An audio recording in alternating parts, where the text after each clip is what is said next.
Bonjour Nathalie, bonjour tout le monde, bonsoir tout le monde et bienvenue à ce nouveau webinaire. Le sujet aujourd'hui ou ce soir, c'est en fin de compte les mécanismes de défense. Cyril Malka, Sandy Vent.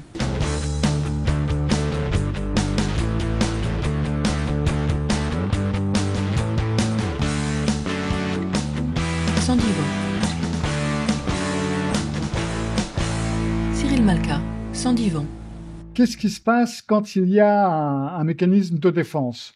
En fin de compte, les mécanismes de défense, ça va être quelque chose qui arrive en cas de conflit. Alors le conflit n'est pas nécessairement un conflit physique, hein, ça peut l'être, mais ça va être quelque chose qui va être perçu comme un conflit. Ça peut être un conflit de quelque chose qui vous effraie, qui vous fait peur, ou vous n'êtes pas trop sûr de vous. Ça peut être une situation tout simplement comme un examen à passer, hein, qui peut être un conflit intérieur. Ces conflits vont créer une tension. Alors, un conflit dont on parle peu et dont je parle régulièrement, surtout par rapport aux relations narcissiques, ça va être ce qu'on appelle quand il y a en fin de compte une distorsion. Ça va être quand la réalité ou ce qui se produit dans la réalité n'est pas en adéquation avec ce que vous croyez ou ce que vous pensez. Là, il va y avoir un conflit. Il va y avoir ce qu'on appelle une dissonance cognitive, il va y avoir un déséquilibre, et donc du coup, ceci va être perçu comme une tension. Donc le conflit, ça peut être beaucoup de choses. Ça peut être un conflit physique, ça peut être un conflit qui se produit, ou ça peut être tout simplement une impression, un conflit intérieur d'une façon ou d'une autre, et donc ça va créer une tension. Et à cette tension, il va y avoir deux possibilités, et seulement deux. Déjà, c'est déjà pas mal. La première, ça va être on va s'adapter. Si par exemple c'est un conflit par rapport à un problème avec la réalité qui n'est pas exactement comme ce que l'on s'imaginait, on va s'adapter en se disant bon bah ce que moi je pense ou ce que moi je crois ou ce que j'ai appris apparemment c'est pas en adéquation avec la réalité, donc il va falloir que je m'adapte à ce qui se produise.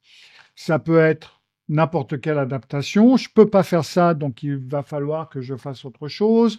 Je peux pas régler ce problème de cette façon-là, il va falloir que je trouve une autre solution. Enfin bref, il va y avoir une certaine souplesse psychologique qui va être nécessaire pour cette situation.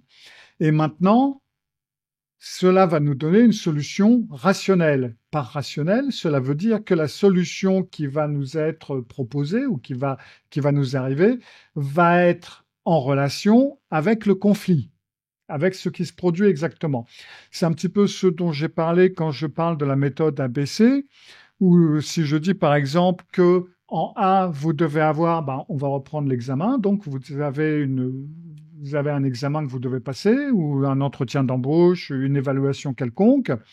Si en B, dans vos croyances, vous vous dites, oh là là, mais je suis nul, ça va être catastrophique si je réussis pas, parce que ma vie va être finie, ma femme va me quitter, etc., etc. Donc, vous allez arriver à une solution irrationnelle. Vous allez avoir des angoisses, éventuellement pas vous présenter. Mais si vous y réfléchissez, la solution que vous trouvez, elle n'est pas rationnelle. Elle n'est pas par rapport à ce qui se produit, pour la bonne raison que vos pensées ne sont pas par rapport à la situation.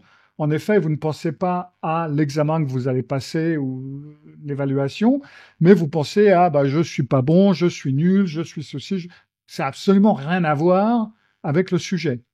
Donc, l'adaptation, vous adaptez votre solution à ce qui se produit, elle est donc rationnelle, elle est par rapport à ce qui se produit. Attention, cela ne veut pas dire que ça va marcher. Vous pouvez parfaitement avoir une solution rationnelle et vous planter. Mais dans tous les cas, ça va mener à un développement de votre personnalité parce que vous allez avoir une expérience. Une expérience positive, une expérience négative, quelque chose qui marche ou qui ne marche pas, mais vous allez apprendre et vous allez développer votre personnalité. Et la prochaine fois qu'un conflit approchant, qu'un conflit qui est à peu près de ce genre ou qui y ressemble se produira, vous avez une expérience sur laquelle retomber Et donc, vous allez pouvoir continuer à vous développer. Et c'est comme ça qu'on se développe, qu'on devient vieux et sage, et que on obtient plein d'expériences et on se développe. Maintenant, bonsoir, bonsoir Sylvie, bonsoir Benoît. Donc, je peux voir qu'il y a l'iPhone de Benoît perso.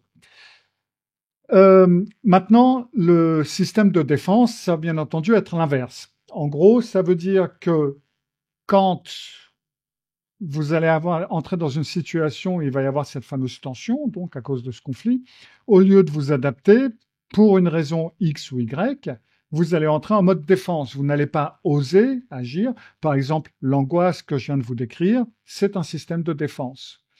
Et donc, de ce fait, vous allez trouver une solution irrationnelle. Alors, attention, hein, les défenses, c'est pas un truc de névrosé, c'est pas un truc de malade, c'est pas parce qu'on est narcissique ou sociopathe ou psychotique ou ce que vous voulez. C'est tout à fait normal, c'est tout à fait universel, c'est tout à fait automatique. Leur but, ça va être de diminuer cette fameuse tension dont je vous ai parlé il y a un instant.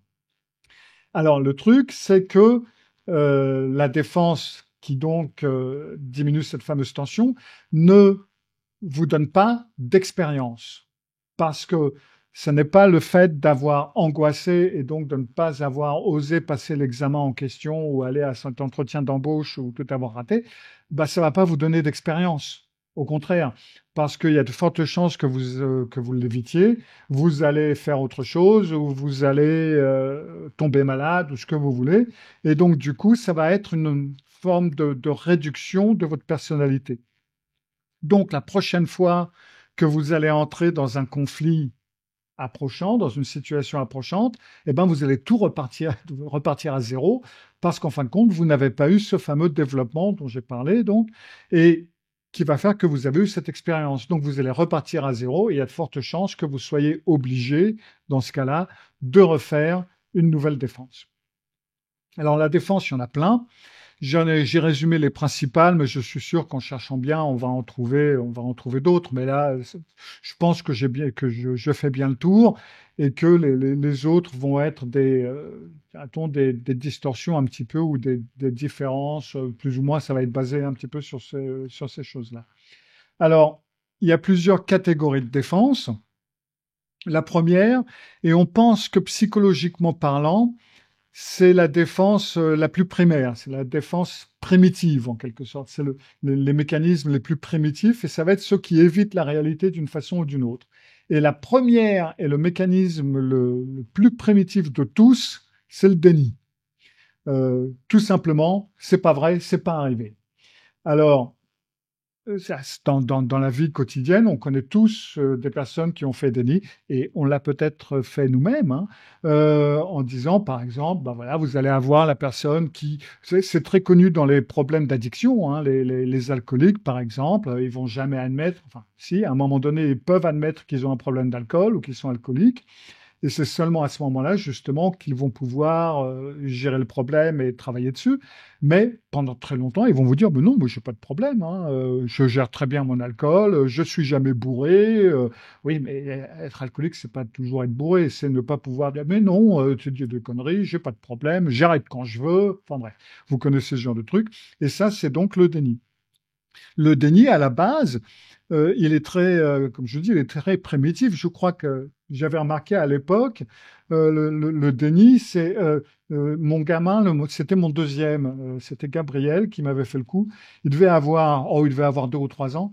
Et à l'époque, je faisais moi-même les bonbons.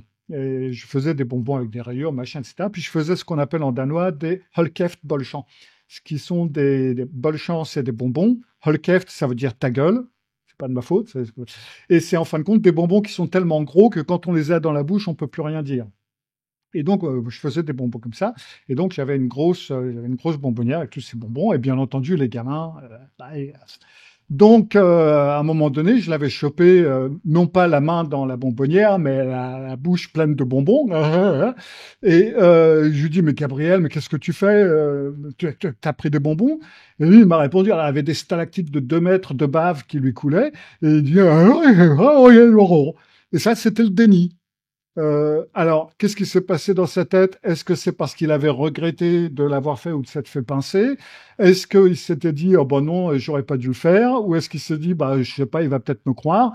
Bref, mais ça, le déni, c'est le premier mécanisme de défense. Et ça va généralement être la première chose qui va être utilisée par les gens qui essayent de vous rouler dans la farine, ça va être le déni. Donc c'est vraiment le mécanisme de défense le plus primitif et on l'a tous au fond de nous, on l'a tous fait et probablement on risque de le faire de temps à autre en se disant ah, non, j'ai jamais dit ça, c'est pas possible. Ah oui, bah, c'est le déni. Puis on a la minimisation. Alors là, c'est un petit peu plus évolué que le déni et ça va être que vous allez reconnaître le fait, mais vous allez en réduire l'importance. Ah ouais, c'est vrai que ouais, j'ai bu un peu trop hier, mais bon, ça arrive que le week-end. Oui, mais ça arrive quand même tous les week-ends. Ah bah oui, mais ça n'arrive que le week-end. D'accord. Ou alors, bah oui, mais bon, c'est vrai que j'ai été un peu dur avec mon gamin quand je lui ai mis une claque, mais bon, c'est pour son bien et ça me fait plus mal à moi qu'à lui, le pauvre. Et ça, c'est quelque chose qui, alors dans le déni, c'est notre cerveau qui préfère ignorer plutôt que de gérer la peur. Dans la minimisation, c'est plutôt une façon de réduire la culpabilité sans pour autant changer quoi que ce soit. Donc c'est un petit peu une forme de déni en quelque sorte. C'est pour ça que c'est un évitement de la réalité, mais qui vous reste quand même, qui vous débarrasse d'un truc sans rien changer en fin de compte. Et puis, vous avez la distraction émotionnelle qui va être que plutôt qu'on affronte le problème, eh ben, on va se jeter sur autre chose. Alors, je sais pas, moi, je suis stressé, hop, j'allume Netflix. Bon, pas Netflix parce que c'est vraiment trop chiant, mais bon, j'allume quelque chose, je regarde une vidéo, ou alors, je vais me prendre une bière, ou alors je vais me jeter sur le frigo et dévaliser le frigo. Et puis voilà, ça va être une distraction émotionnelle. On ne va pas gérer le problème. La procrastination fait partie de ce genre de distraction. Quand on procrastine, quand on veut éviter de faire quelque chose, le plus souvent, on va faire autre chose qui nous paraît plus important, ou plus nécessaire, ou plus facile, ou plus que vous voulez. Et c'est bien pratique parce que le but, à court terme, ça va être de vous calmer, donc de vous reposer, mais à long terme, ça va vous mettre une pression et puis ça va être très épuisant en fin de compte. Bon, en règle générale, les systèmes de défense qu'on utilise au fur et à mesure, ça va vous fatiguer, mais ça, on y reviendra plus tard. Oh, je vous avais pas vu, Stella. Bonsoir. Et puis, donc, vous avez ceux qui vont transformer la réalité. Alors, ils sont un petit peu plus évolués que ceux dont je viens de parler. Et ça va être donc diverses formes de tordre un petit peu la réalité pour la rendre, en fin de compte, plus supportable. La première d'entre elles, ça va être la rationalisation. Alors ça, c'est très utilisé également. Et ça va être de trouver, votre cerveau va fabriquer une explication logique pour justifier une émotion, un comportement que vous avez eu qui, en fin de compte, n'est pas acceptable. Oui, bon, de toute façon, moi, j'ai pas eu ce poste, mais de toute façon, c'est tous des cons, ça m'aurait pas intéressé, donc, on s'en fout. Voilà, quoi. On va essayer de trouver une bonne excuse, de dire, oui, oui, j'ai pas trop envie d'abuser du système, donc, tant pis, j'y suis pas allé, j'ai pas fait ça, et puis voilà. On trouve une explication plus ou moins logique. Ça fait que, on va préférer, en quelque sorte, avoir une bonne excuse plutôt qu'un vrai mauvais ressenti pour éviter ça. Vous avez l'intellectualisation qui est très utilisée également. Et là, ça va être, on va faire une analyse du truc, surtout si on a un bon psy dans le sens où ça va être un psy qui va être d'accord avec tout ce que vous lui dites et qui va surtout pas vous faire bouger, parce que dans ce cas-là, il peut vous avoir pendant longtemps, c'est bien, ça peut lui faire sa retraite. Et donc, il va vous apprendre à analyser. Et comme ça, on analyse au lieu de ressentir.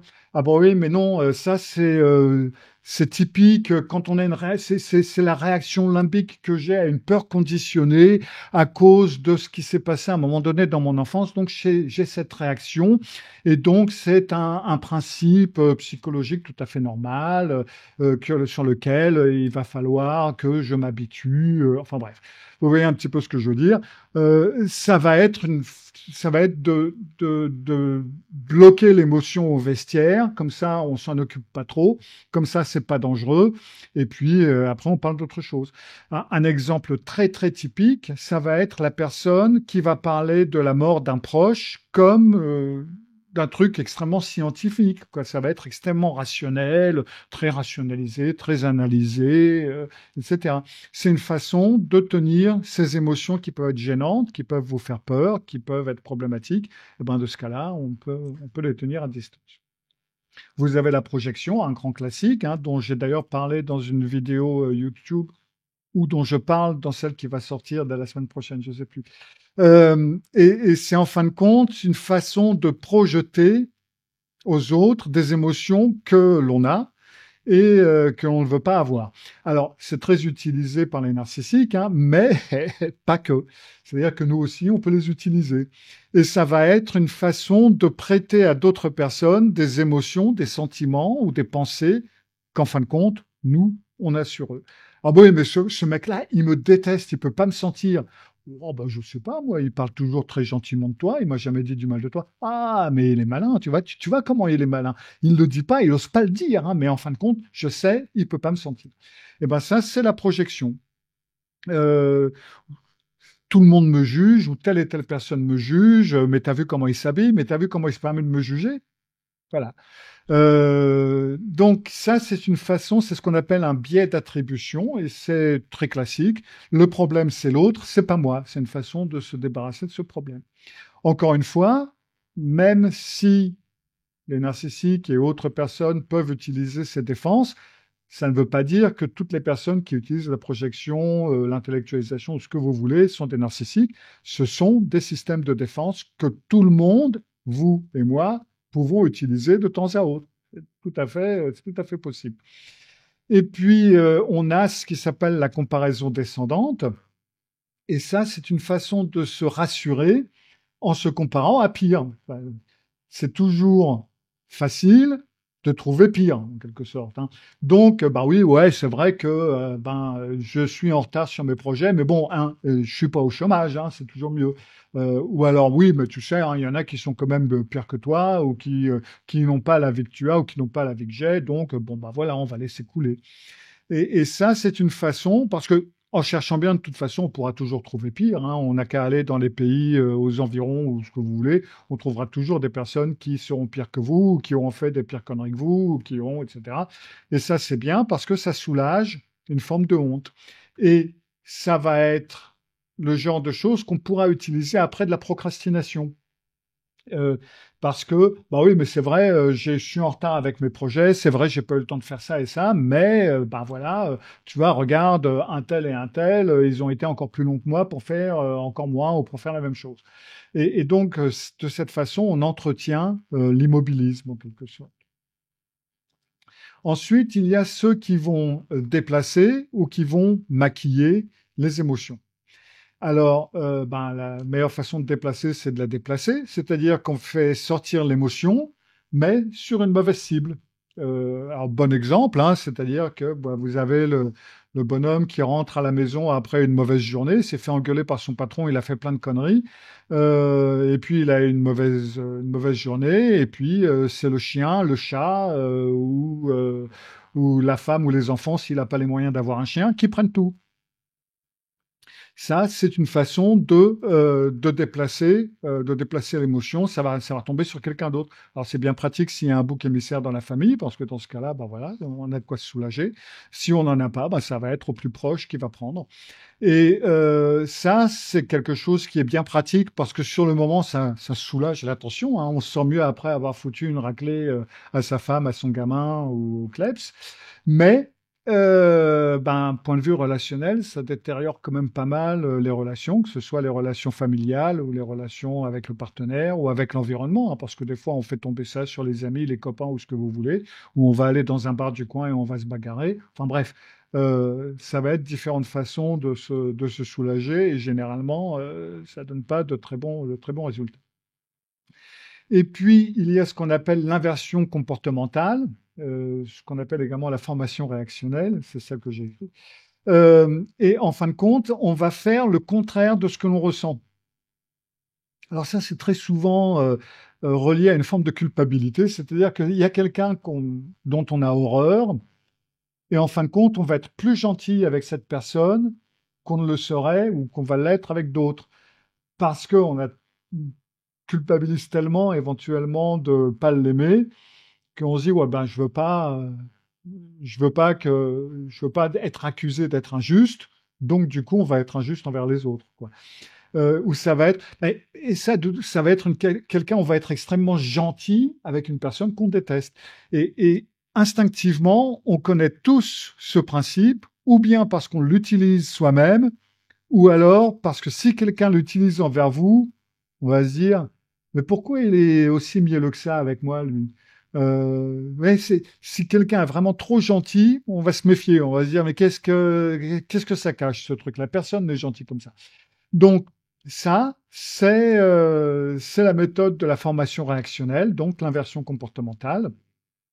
Et c'est une stratégie de contrôle émotionnel, en quelque sorte, et qui peut être relativement facilement démasquée, ou bien parce que point de vue langage corporel, il va y avoir des choses qui vont pas correspondre, donc ça va allumer des signaux d'alarme par-ci par-là, et ça va être visible comme du faux calme, et ça risque de vous faire passer pour un faucheton en plus. Mais c'est une façon de déplacer ou de maquiller l'émotion. Et puis, dans cette catégorie, vous avez également ce qui s'appelle la compensation, où on va surinvestir un domaine pour compenser un sentiment d'infériorité. Donc, quelqu'un qui, par exemple, n'est pas vraiment cultivé, eh ben, il va devenir obsédé par son apparence, ou alors l'inverse, hein. C'est généralement, enfin, ça se dit beaucoup dans les pays scandinaves, en quelque sorte, les gens qui ont une grosse voiture bien voyante, c'est parce que il manque de quelque chose. C'est ce qu'on appelle un rallongement de virilité, pour le dire gentiment. Donc c'est une façon de se mettre en avant quand on manque de quelque chose. Donc ça c'est la compensation. Enfin, il y a ceux qui transforment la réalité. Et ces deux-là, ils ne sont pas nécessairement mauvais. C'est-à-dire que vous avez l'humour qui vous permet de prendre une distance émotionnelle sans nier l'événement. C'est-à-dire que c'est un moyen de régulation très efficace, hein. D'ailleurs, je l'ai dit et répété régulièrement à certains de mes clients. Beaucoup de problèmes psychologiques sont dus au fait qu'on prend les choses et on se prend soi-même beaucoup trop au sérieux, tout simplement. Et le fait d'utiliser de l'humour, ça vous permet de prendre une distance émotionnelle avec certaines choses sans nécessairement nier l'événement. Les personnes qui m'écoutent, qui me voient en ce moment et qui m'ont eu ou qui m'ont en tant que thérapeute savent parfaitement que j'utilise régulièrement l'humour en consultation, justement pour désamorcer certaines choses et pour vous permettre de voir les choses sous un autre angle. Donc, vu de cette façon, l'humour est une bonne chose. Si l'humour devient dysfonctionnel, là, ça devient problématique. Il devient dysfonctionnel lorsque vous avez des personnes qui vont utiliser pour tout tourner en dérision et en fin de compte ne jamais rien prendre au sérieux. Parce que l'humour utilisé comme distance émotionnelle ne nie pas l'événement et vous permet de prendre l'événement et de le travailler. Et en fin de compte, d'avancer. Que l'humour comme mise à distance, donc ces personnes qui rient de tout constamment et qui trouvent toujours de quoi rire, etc., dans ce cas-là, ils vont éviter le problème et ils vont éviter toute vulnérabilité en quelque sorte. Et dans ce cas-là, l'humour devient ce qu'on appelle une fuite. Donc, l'humour, s'il est utilisé, il est utilisé comme une défense relativement saine, ça peut être un très bon outil de sortie de système défensif. Mais si il est porté donc jusqu'à son maximum et qu'il devient une défense en lui-même, donc pas comme un outil pour désamorcer, mais un système de défense, là, dans ce cas-là, c'est un problème. Et la sublimation, c'est exactement le même principe. La sublimation consiste à rediriger une énergie émotionnelle forte, par exemple une colère, une frustration, vers une action constructive qui est socialement valorisée et satisfaisante. C'est-à-dire que une colère comme système cognitif, ça peut devenir une motivation à réparer une injustice. Lorsque je travaille avec certaines personnes, ou la plupart des personnes qui ont été dans une relation toxique, pendant très longtemps, elles vont être un petit peu victimisées et à partir d'un moment, certains moments, quand on travaille ensemble, va arriver une colère. Et cette colère peut être utilisée pour en sortir, comme un moteur, en quelque sorte, pour agir. Donc, lorsque on sublime sa colère de façon constructive, ça peut être donc une création artistique, un travail, une persévérance dans un travail, une façon de réparer une injustice, travail dans une association. Après, je ne sais pas comment vous pouvez sublimer ça. Ça dépend un petit peu de ce que c'est. Là, on va dire la sublimation. Très bien, pourquoi pas. Mais si vous allez trop loin dans la sublimation, un petit peu comme dans l'humour, si elle devient excessive, eh ben, elle va servir à ne jamais se confronter à la douleur elle-même. Vous allez tout transformer en productivité, vous allez vous le jeter dans un truc, après dans un autre, après dans un troisième, et ça va être une façon de ne pas ressentir. Un petit peu comme quand on traverse une période difficile, par exemple, il y a plusieurs mois, j'ai travaillé une période difficile, et ben, dans ce cas-là, j'ai travaillé beaucoup. Je dis, bon, ben, je vais me concentrer sur mon boulot, comme ça, c'est bon.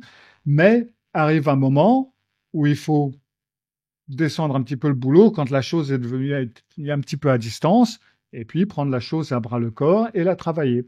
Donc, la sublimation est bien si elle peut vous aider à travailler quelque chose progressivement, mais c'est un problème si elle se sert de mécanismes de défense, en quelque sorte, et en fin de compte, transforme le truc en déguisant un évitement en une vertu.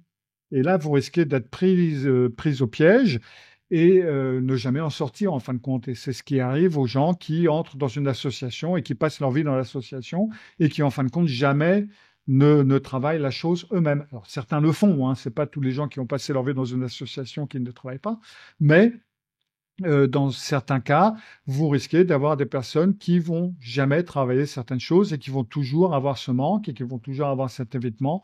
Et dans ce cas-là, c'est relativement malsain ou c'est problématique psychologiquement parlant.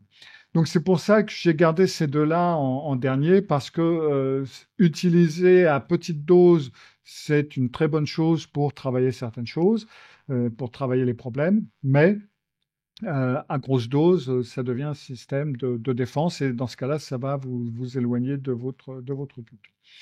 Parce que si on s'enfonce dans les défenses, ben vous allez avoir plusieurs problèmes. C'est un petit peu comme ce dicton qui dit quand votre seul outil est un marteau, tous les problèmes finissent par ressembler à des clous. Et c'est un petit peu ce qui se passe parce que quand on utilise des systèmes de défense, on va généralement utiliser certains systèmes de défense plutôt que d'autres. On va avoir nos préférences en quelque sorte. Et du coup, nos réactions vont finir par devenir automatiques. Alors, par exemple, disons, vous avez une personne qui n'est pas capable de régler des conflits autrement qu'en se mettant en colère, par exemple. Eh bien, au départ, la personne va se mettre en colère après, je sais pas moi, après 1 heure de discussion.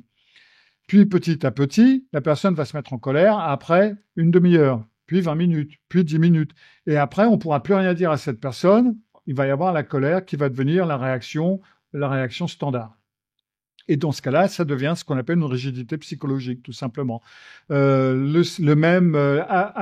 n'importe quelle tension, puisque comme je l'ai dit tout au début, vous tombez dans ce système de défense et vous avez en fin de compte une diminution ou un rétrécissement au lieu d'un développement, et ben du coup, vous pouvez gérer de moins en moins de problèmes et vous allez tout simplement finir par résoudre, entre guillemets, les problèmes exactement de la même façon, ce qui veut dire que vous allez tout rationaliser et donc vous allez finir par plus rien ressentir. Ou vous allez tout projeter et vous allez finir par plus rien comprendre, en quelque sorte. Donc en gros, vous perdez en flexibilité cognitive parce que vous allez réduire votre système à plusieurs systèmes de défense, puis après à 2, 3 systèmes de défense, puis après 1 ou 2, tout simplement. Et donc, petit à petit, on finit par être totalement dans un monde totalement étriqué. De cette même manière, on finit petit à petit à s'éloigner progressivement de la réalité, parce que chaque défense est obligée de tordre un petit peu la perception du réel. Souvenez-vous encore une fois de ce que j'ai dit au départ.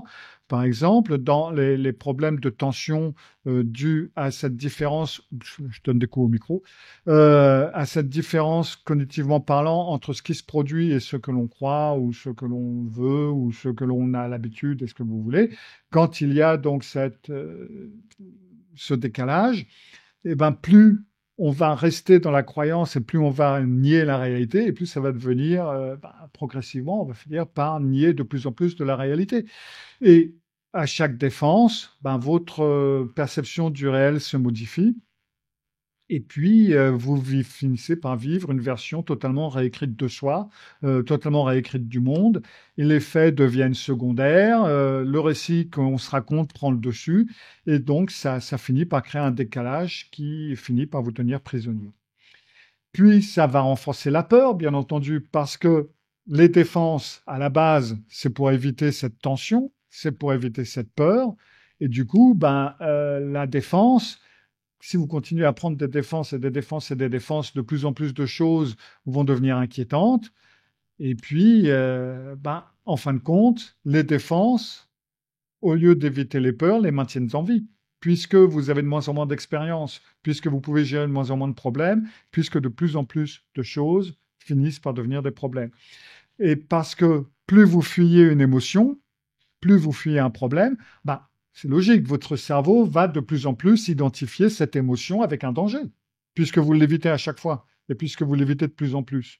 Donc du coup, ce mécanisme qui, à la base, est pour éviter une angoisse ou une anxiété ou ce que vous voulez, ça va renforcer la peur, l'angoisse et cette émotion à long terme. Donc de ce fait, puisque tout est filtré par vos défenses, vos relations deviennent superficielles et donc on finit par avoir une forme d'isolement émotionnel. On refoule, on a différentes formes de refoulement, on va rationaliser, on va couper un petit peu notre ressenti de ceci, de cela. La projection va détruire la confiance.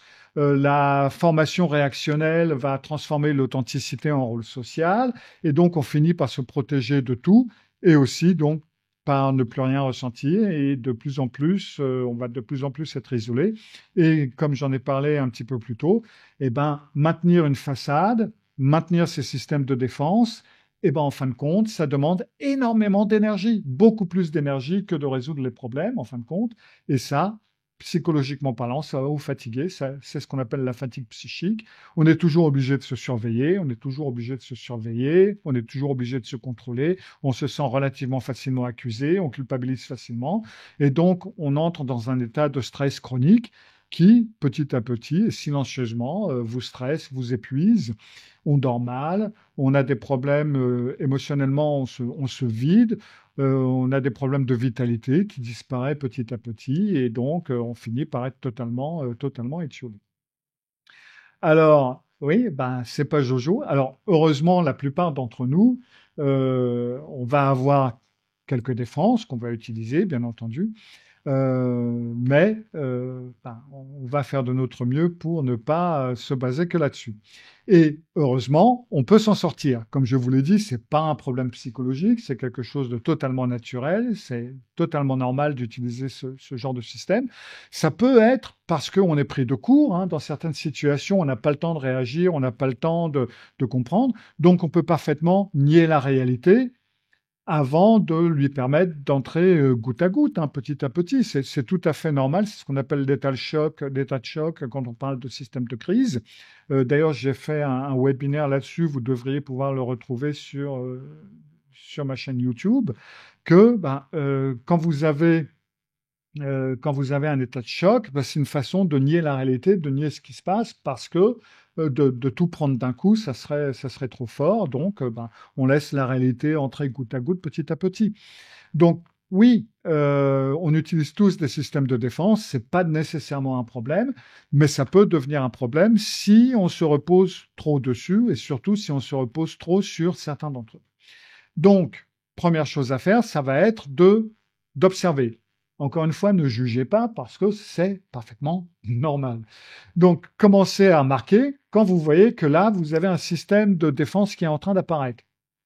Alors, les indices ne sont pas toujours très évidents et surtout, des fois, la plupart du temps, hein, et surtout au début, vous allez voir ces indices après coup. Parce qu'on a tellement l'habitude que ça arrive, c'est devenu un automatisme, hein.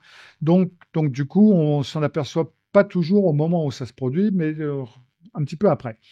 Et les indices, ça va être vous sentez une tension, un besoin. Si vous avez un besoin de vous justifier, vous ressentez un petit peu la culpabilisation, ou alors si vous commencez à vous dire non, bon, c'est pas grave, hein, voilà.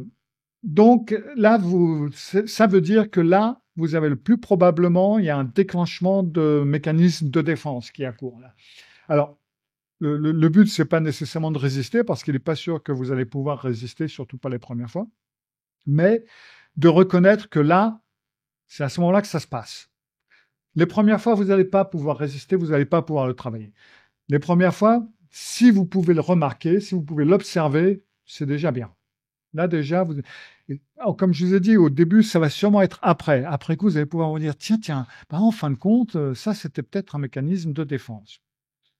Donc, après, tolérer cette dissonance cognitive dont je vous ai parlé, cette tension que vous avez entre la réalité et ce qui se produit en vous. Donc, il y a la dissonance. Et il est important de tolérer un certain niveau de dissonance cognitive. C'est un petit peu une façon de reprendre le contrôle, de tolérer cette dissonance. Et c'est une façon d'apprendre. C'est une façon d'apprendre à gérer les solutions. Tout ce qui est désagréable n'est pas nécessairement problématique. Si vous mettez votre main sur une plaque chauffante qui est chaude et que ça vous fait mal, etc., la douleur, c'est quelque chose d'utile. C'est quelque chose qui vous dit, là, attention, tu es en train de faire une connerie. Et là, c'est exactement la même chose. La dissonance, c'est désagréable, mais ça veut dire que voilà, il y a un malaise et il est important d'apprendre à le tolérer, à le comprendre.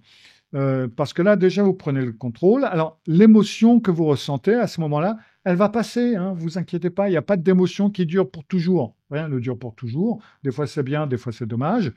Mais rien ne dure pour toujours de toute façon. Donc, même si l'émotion est désagréable, elle ne va pas durer toute votre vie. Ne vous inquiétez pas. Donc, il n'est pas nécessaire de déclencher une défense. Retardez le moment de déclenchement de défense. Ensuite, pour désamorcer ce phénomène, nommez-le. Ça va lui retirer une partie de sa force, en quelque sorte. Donc, intérieurement, ou à haute voix si vous êtes tout seul, hein, dites-vous intérieurement, OK, là, je suis en train de rationaliser. Qu'est-ce que je suis en train de faire? Ah, là, je suis en train de minimiser. Ouh, ça m'a tout l'air d'être une projection. Donc, rien que le fait de le nommer, ça va interrompre ce réflexe, parce que tout d'un coup, ça lui enlève son pouvoir. Et donc, votre cerveau commence à le reconnaître. Il commence à reconnaître et à nommer ce processus. Maintenant, vous dites à votre cerveau, en gros, que « Ah, mais voilà, tu vois, quand tu fais ça, pépère, tu es en train de rationaliser. » Et donc, du coup, la charge émotionnelle va baisser et votre cerveau va reconnaître ce processus et va le classer différemment. Au lieu de le classer comme quelque chose de logique ou quelque chose à faire quand telle ou telle situation arrive, il va le classer dans système de défense. Attention, alerte, là, tu es en train de t'égarer. Et puis, là, il est important, ou vous pouvez, réviser un petit peu les pensées automatiques que vous avez. Parce que chaque croyance, chaque défense que vous avez repose sur au moins une croyance irrationnelle. Je ne dois pas être en colère, c'est pas gentil de faire ce genre de choses, je dois toujours être fort, si j'ai tort, je suis nul, si je me suis trompé, c'est absolument horrible, si j'ai fait une erreur, je suis totalement débile et je ne vaux rien. Là, vous allez trouver qu'il y a une ou plusieurs croyances irrationnelles qui sont à la base de cette défense. Et là, il va vous falloir travailler sur ces croyances-là, parce que là est le problème.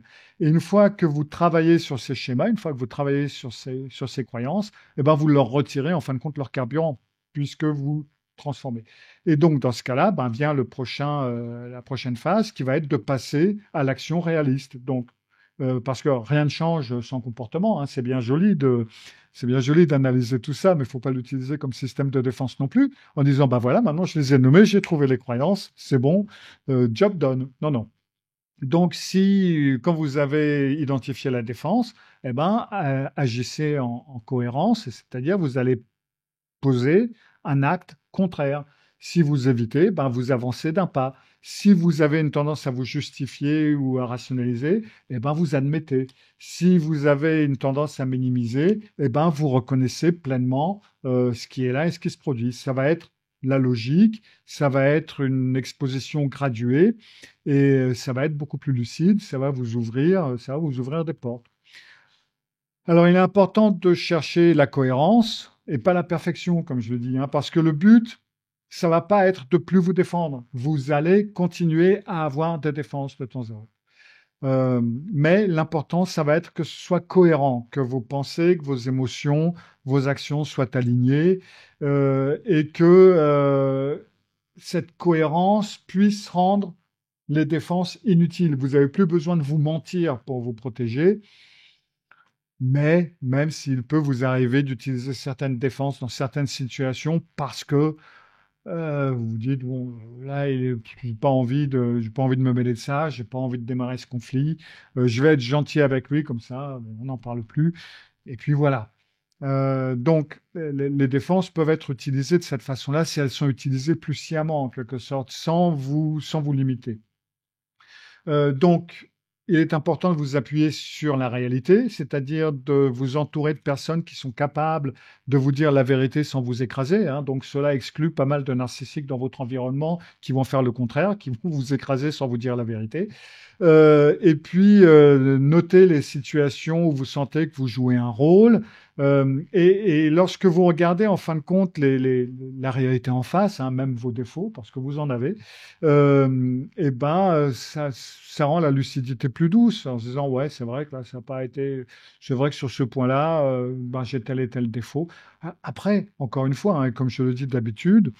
Une fois que vous avez reconnu vos défauts et que vous les avez assumés, après, c'est à vous de voir si est-ce que c'est un défaut que j'ai envie de travailler, de changer ou pas. Après, c'est à vous de voir. Vous pouvez parfaitement vous dire, je sais que j'ai ce défaut, mais je l'assume. Et puis voilà. Et puis surtout, gardez une touche d'humour. Je trouve que c'est extrêmement important parce que ça peut vous aider. Alors, attention, encore une fois, pas comme une fuite, mais comme une façon de désamorcer le truc. Ça peut être un bon signe de santé mentale et ça peut vous aider justement à travailler, ça relâche la pression et ça va restaurer une certaine distance et puis faire que vous allez plus facilement pouvoir accepter certaines choses et les travailler. Le fait d'être humain et d'avoir des défauts et d'avoir des travers et d'utiliser des défenses, ben, en résumé, c'est relativement normal. Bien entendu, la thérapie peut vous aider, hein. Si vous avez un thérapeute ou une thérapeute qui peut vous aider à travailler certaines de ces défenses, à vous aider à surmonter certaines choses, vous donner des techniques pour travailler certaines choses, tout ça, bien entendu, ça peut vous aider à avancer. Voilà, en fin de compte, c'était le sujet du jour. Ok. Alors, souvenez-vous, si vous avez envie que je parle d'un sujet qui vous intéresse, n'hésitez pas à m'envoyer un mail à cyril@malka.fr. Demandez, je verrai bien ce que je peux faire pour vous. Sans ça, eh ben, écoutez, je tiendrai un nouveau webinaire dans un petit mois, à peu près, donc au mois de novembre. Et je vous souhaite une bonne soirée, bonne continuation. Merci d'être venu et à bientôt. Au revoir. Cyril Malka, sans divan. Cyril Malka.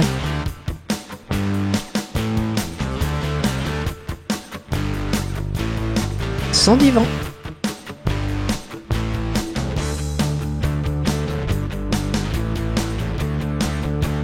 Sans divan.